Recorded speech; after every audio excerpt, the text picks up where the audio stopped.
Il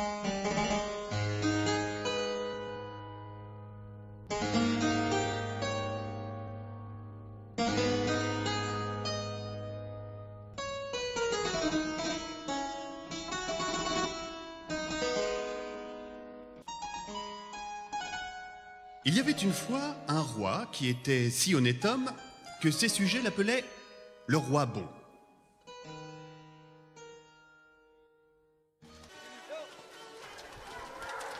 Un jour qu'il était à la chasse, un petit lapin blanc que les chiens allaient tuer se jeta dans ses bras. Le roi caressa ce petit lapin et dit « Puisqu'il s'est mis sous ma protection, je ne veux pas qu'on lui fasse de mal. » Il porta ce petit lapin dans son palais et lui fit donner une jolie petite maison et de bonnes herbes à manger. La nuit, quand il fut seul dans sa chambre, il vit paraître une belle dame. Sa robe était blanche comme la neige et elle avait une couronne de roses blanches sur la tête. Je suis la fée Candide. Je passais dans le bois pendant que vous chassiez et j'ai voulu savoir si vous étiez bon comme tout le monde le dit. Pour cela, j'ai pris la figure d'un petit lapin et je me suis sauvée dans vos bras.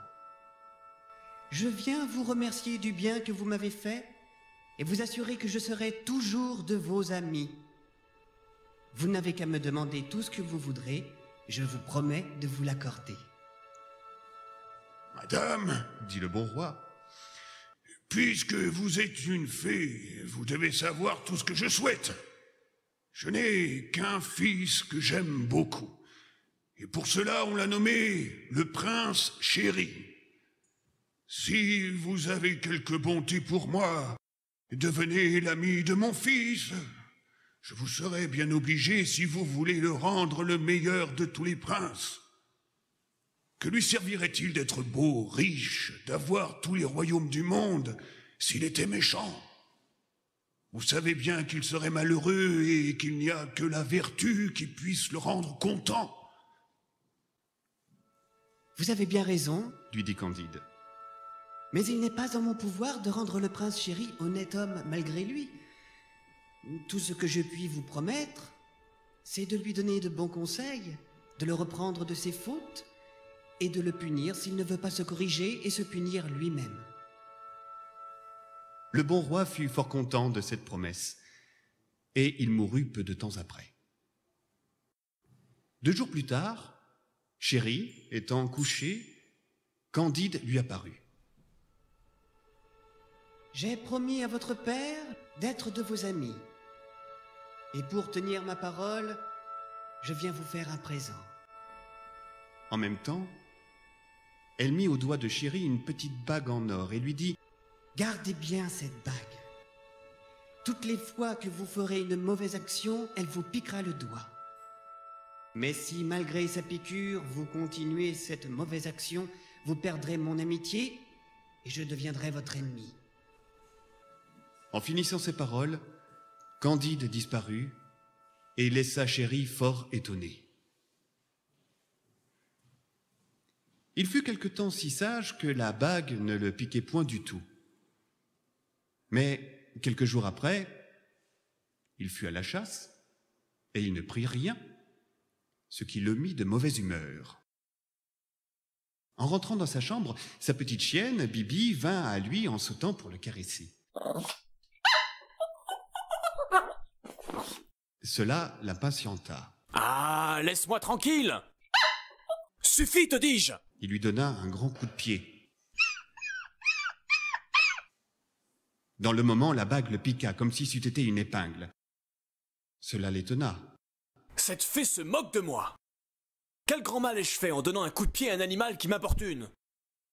À quoi me sert d'être maître d'un empire si je n'ai même pas la liberté de battre mon chien? » Chéri garda longtemps la bague qui le piqua plus d'une fois jusqu'au sang. Mais un jour, Chéri se mit fort en colère contre la bague. « La peste soit de cette maudite bague! Elle ne se contente plus de me serrer le doigt pour un rien, voilà maintenant qu'elle me pique à tout bout de champ cruellement, au point que le sang coule. Au diable cette tyrannie !» Et voulant être mauvais tout à son aise, il jeta la bague.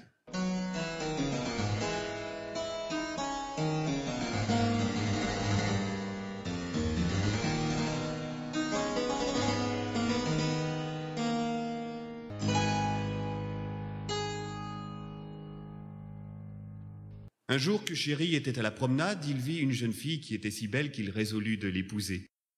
Elle se nommait Zélie, et elle était aussi sage que belle. Elle lui dit avec beaucoup de liberté, « Sire, je ne suis qu'une bergère. Je n'ai point de fortune, mais malgré cela, je ne vous épouserai jamais. Que me servirait votre beauté, vos richesses, si les mauvaises actions que je vous verrais faire chaque jour me forçaient à vous mépriser et à vous haïr ?» Chéri se mit fort en colère contre Zélie et commanda à ses officiers de la conduire de force dans son palais. Il fut tout occupé toute la journée du mépris que cette jeune fille lui avait montré. Parmi les favoris de Chéri, il y avait son frère de lait, auquel il avait donné toute sa confiance. Cet homme flattait les passions de son maître et lui donnait de fort mauvais conseils. Ce méchant homme lui dit, « Faites-la jeûner au pain et à l'eau, mettez-la dans une prison si elle continue à ne vouloir pas vous épouser. Faites-la mourir dans les tourments pour apprendre aux autres à céder à vos volontés. Il vaut mieux qu'on vous accuse d'injustice que d'apprendre qu'il est quelquefois permis de vous manquer de respect et de vous contredire. » Le courtisan prenait Chéri par son faible. Il résolut d'aller le soir même dans la chambre de la bergère et de la maltraiter si elle continuait de refuser de l'épouser. Il fut bien surpris de ne la pas trouver, car il avait la clé dans sa poche. Il était dans une colère épouvantable et jurait de se venger sur tous ceux qu'il soupçonnerait d'avoir aidé Zélie à s'échapper. Ses confidents, l'entendant parler ainsi, résolurent de profiter de sa colère pour perdre un seigneur qui avait été gouverneur de Chéri. Ils firent entendre au roi que Suliman, c'était le nom de ce digne homme, Suliman s'était vanté de rendre la liberté à Zélie. 3 hommes corrompus par des présents dirent qu'ils l'avaient entendu tenir ce discours, et le prince, transporté de colère, commanda à son frère de lait d'envoyer des soldats pour amener son gouverneur enchaîné comme un criminel. Après avoir donné ses ordres, Chéri se retira dans sa chambre. Mais à peine y fut-il entré que la terre trembla. Il entendit un grand coup de tonnerre, et Candide parut à ses yeux. « J'avais promis à votre père, lui dit-elle d'un ton sévère, de vous donner des conseils et de vous punir si vous refusiez de les suivre. Vous les avez méprisés, ces conseils. Vous n'avez conservé que la figure d'homme, et vos crimes vous ont changé en un monstre. Vous vous êtes rendu semblable au lion par la colère, au loup par la gourmandise, au serpent en déchirant celui qui avait été votre second père, au taureau par votre brutalité. Portez dans votre nouvelle figure le caractère de tous ces animaux. » À peine la fée avait-elle achevé ces paroles que Chéri se vit avec horreur telle qu'elle l'avait souhaité. Il avait la tête d'un lion, les cornes d'un taureau, les pieds d'un loup et la queue d'une vipère. En même temps, il se trouva transporté dans une grande forêt sur les bords d'une fontaine où il vit son horrible figure. Et il entendit une voix qui lui dit « Regarde attentivement l'état où tu t'es réduit par tes crimes. Je vais confondre ton orgueil en te mettant sous la puissance de tes propres sujets. » Chéri crut qu'en s'éloignant de cette fontaine, il trouverait du remède à ses maux, puisqu'il n'aurait point devant ses yeux sa laideur et sa difformité. Il s'avançait donc dans les bois, mais à peine y eut-il fait quelques pas qu'il tomba dans un trou qu'on avait fait pour prendre les ours. En même temps, des chasseurs qui étaient cachés sur des arbres descendirent, et l'ayant enchaîné, le conduisirent dans la ville capitale. Lorsqu'il s'approcha de la ville où on le conduisit, il vit de grandes réjouissances. Et les chasseurs, ayant demandé ce qui était arrivé de nouveau, on leur dit que le prince Chéri avait été écrasé dans sa chambre par un coup de tonnerre, car on le croyait ainsi. Les dieux, ajoutait-on, n'ont pu supporter l'excès de ces méchancetés. Ils en ont délivré la terre. 4 seigneurs, complices de ces crimes, croyaient en profiter et partager son empire entre eux. Mais le peuple, qui savait que c'était leur mauvais conseil qui avait gâté le roi, les a mis en pièces et a été offrir la couronne à Suliman, que le méchant Chéri voulait faire mourir. Ce digne seigneur vient d'être couronné et nous célébrons ce jour comme celui de la délivrance du royaume. » Chéri soupirait de rage en écoutant ce discours. Mais ce fut bien pire lorsqu'il arriva devant la grande place qui était devant son palais. Il vit Suliman sur un trône superbe, et tout le peuple lui souhaitant une longue vie pour réparer tout le mal qu'avait fait son prédécesseur. Suliman fit signe de la main pour demander le silence, et il dit au peuple: « J'ai accepté la couronne que vous m'avez offerte, mais c'est pour la conserver au prince Chéri. Il n'est point mort comme vous le croyez, une fée me l'a révélé. Et peut-être qu'un jour vous le reverrez vertueux comme il était dans ses premières années. Je connaissais son cœur. Il était fait pour la vertu. Et sans les discours empoisonnés de ceux qui l'approchaient, il eût été votre père à tous. Détestez ses vices, mais plaignez-le, et prions tous ensemble les dieux qui nous le rendent. Pour moi, je m'estimerais trop heureux d'arroser ce trône de mon sang si je pouvais l'y voir remonter avec des dispositions propres à le lui faire remplir dignement. » Les paroles de Suliman allèrent jusqu'au cœur de Chéri, et il se reprocha ses crimes pour la première fois. Il trouva qu'il n'était pas puni aussi rigoureusement qu'il l'avait mérité et devint doux comme un mouton. On le conduisit dans une grande maison où l'on gardait tous les monstres et les bêtes féroces, et on l'attacha avec les autres. Chéri prit alors la résolution de commencer à réparer ses fautes en se montrant bien obéissant à l'homme qui le gardait. Cet homme était un brutal, et quoique le monstre fût fort doux, il le battait sans rime ni raison. « Tiens-toi tranquille, sale bête !» Un jour que cet homme s'était endormi, un tigre qui avait rompu sa chaîne se jeta sur lui pour le dévorer. Aussitôt, Chéri souhaita d'être libre. « Il faut, dit-il, que je rende le bien pour le mal en sauvant la vie de ce malheureux. » À peine eut-il formé ce souhait qu'il vit sa cage de fer ouverte. Il s'élança aux côtés de cet homme qui se défendait, se jeta sur le tigre, l'étrangla et se coucha ensuite aux pieds de celui qu'il venait de sauver. Cet homme, pénétré de reconnaissance, voulut se baisser pour caresser le monstre qui lui avait rendu un si grand service. Mais il entendit une voix qui disait « Une bonne action ne demeure jamais sans récompense. » Et en même temps, il ne vit plus qu'un joli petit chien à ses pieds. Chéri, charmé de sa métamorphose, fit 1000 caresses à son gardien, qui le prit entre ses bras et le porta au roi auquel il raconta cette merveille. La reine voulut avoir le chien, et Chéri se fut trouvé heureux dans sa nouvelle condition s'il eût pu oublier qu'il était homme et roi.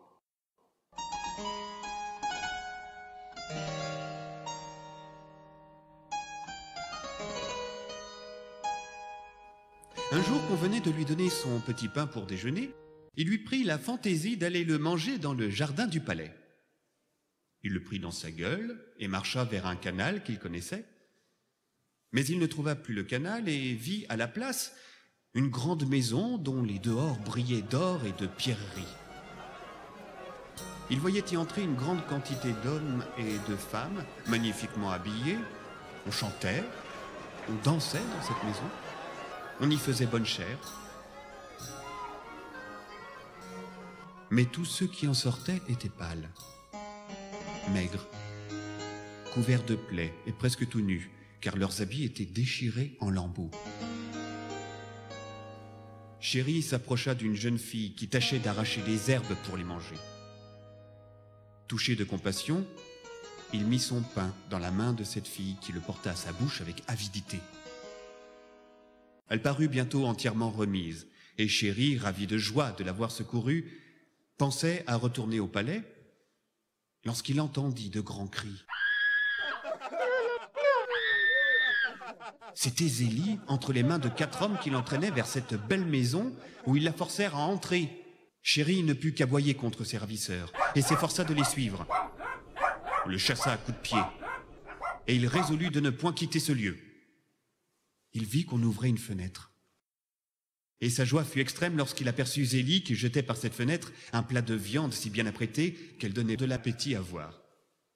On referma la fenêtre aussitôt, et Chéri, qui n'avait pas mangé de toute la journée, crut qu'il devait en profiter pour les manger lorsque la jeune fille à laquelle il avait donné son pain se jeta sur lui et cria « Pauvre petit animal, ne touche point à ces viandes. Cette maison est le palais de la volupté. Tout ce qui en sort est empoisonné. » Et en même temps, Chéri entendit une voix qui disait « Tu vois qu'une bonne action ne demeure point sans récompense. » Et aussitôt, il fut changé en un charmant oiseau de paradis. S'étant élevé en l'air, il vola tout autour de la maison et vit avec joie qu'il y avait une fenêtre ouverte. Mais il eut beau parcourir toute la maison, il n'y trouva point Zélie. Il vola pendant plusieurs jours, et s'étant posé sur un arbre, il vit une caverne de laquelle il s'approcha. Quelle fut sa joie! Zélie y était assise, à côté d'un vénérable ermite, et prenait avec lui un frugal repas. Chéri, transporté, vola sur l'épaule de cette charmante bergère et exprimait par ses caresses le plaisir qu'il avait de voir Zélie. Et elle, charmée de la douceur de ce petit animal, le flattait doucement avec la main. Elle lui dit qu'elle acceptait le don qu'il lui faisait de lui-même et qu'elle l'aimerait toujours. « Qu'avez-vous fait, Zélie ?» lui dit l'ermite. « Vous venez d'engager votre foi !»« Oui, charmante bergère, » lui dit Chéri, qui reprit à ce moment sa forme naturelle. La fin de ma métamorphose était attachée au consentement que vous donneriez à notre union. Vous m'avez promis de m'aimer toujours. Confirmez mon bonheur, où je vais conjurer la fée Candide, ma protectrice, de me rendre la figure sous laquelle j'ai eu le bonheur de vous plaire. Vous n'avez point à craindre son inconstance, lui dit Candide, qui, quittant la forme de l'ermite sous laquelle elle s'était cachée, parut à leurs yeux telle qu'elle était en effet. Zélie vous aima aussitôt qu'elle vous vit, mais vos vices la contraignirent à vous cacher ce penchant que vous lui aviez inspiré. Vous allez vivre heureux. Levez-vous, mes enfants. Je vais vous transporter dans votre palais pour rendre à Chéri une couronne de laquelle ses vices l'avaient rendu indigne. Suliman, charmé de revoir son maître redevenu vertueux, lui abandonna le trône et resta le plus fidèle de ses sujets. Chéri régna longtemps avec Zélie, et on dit qu'il s'appliqua tellement à ses devoirs que la bague qu'il avait remise ne le piqua pas une seule fois jusqu'au sang.